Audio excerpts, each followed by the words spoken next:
Man, summer is officially coming to an end, and the 2 months of staying up till 3 a.m. playing video games or binge watching shows are also ending with it. Cause it's now the most dreadful and frightening time of the year, which is the time to go back to school.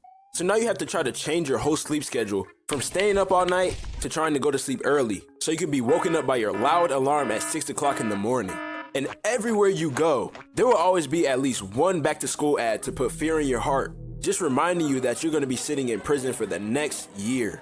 Alright, in this video, I'm going to talk about the pain of going back to school. Make sure you like this video and subscribe.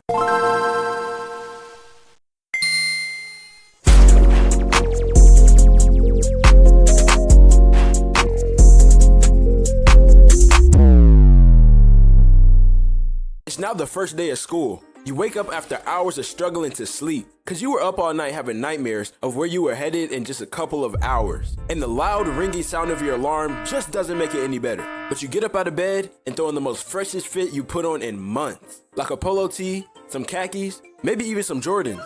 And that's the only thing that gives you hope throughout the whole day. Because you're knowing by tomorrow, you and everyone else is just going to be back to rocking bummy clothes for the rest of the year. After fully getting ready, you finally go hop on your bus. I don't know why, but every time I hit the bus every morning, I would walk to my seat, and the second I sit down, I would just pass out. Them seats felt too comfy. And what's bad about it is that since I would be asleep, that would make the bus rides from my house to school feel like I would be traveling through time.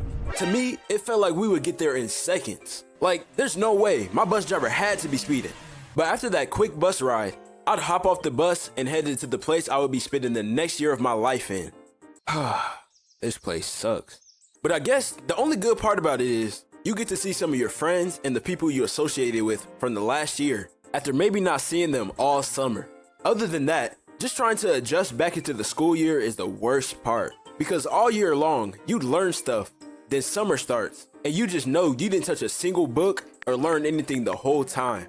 Then you come back, and they expect you to know pi by heart. So I get my schedule, I open it already in a bad mood. And bro, all of my classes are trash. I got Geometry 3, Advanced English, Lunch, and PE. You gotta be kidding me. I then text my friends, just hoping we'll have at least one of our classes together. But, of course not. We don't have a single class together. I swear this happened to me every year. I would ask my friends what classes they got, and we will all end up having completely different schedules.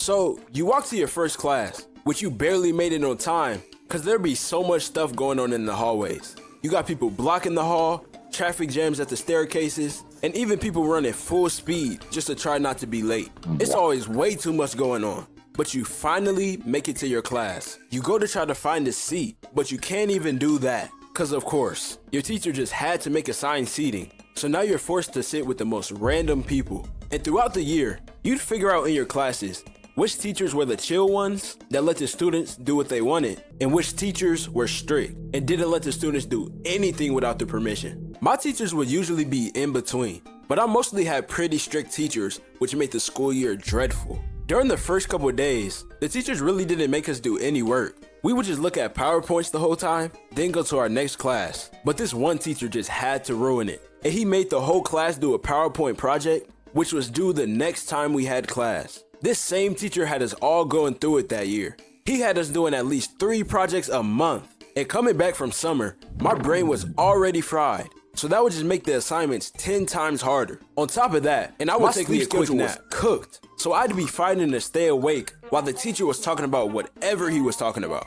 I was taking damage trying not to fall asleep. But you know, most of the time, I'd have to give in.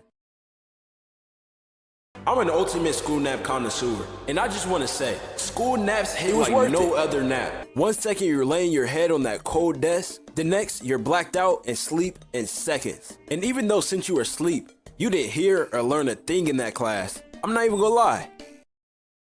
During the school year, every day, I'd be counting down the days I had to suffer till the next holiday, so I could get a quick break. And when I say quick, I mean those breaks were very quick. They'd give us like a 2-week break off school for the holidays, and those weeks would fly by fast. It would be the first day of break, I'd close my eyes, and I would already be back in prison in no time. They should give like a 3 or 4 week break, cause those 2 weeks, they go by way too fast. Make sure you like this video and subscribe. I'll see y'all in the next one.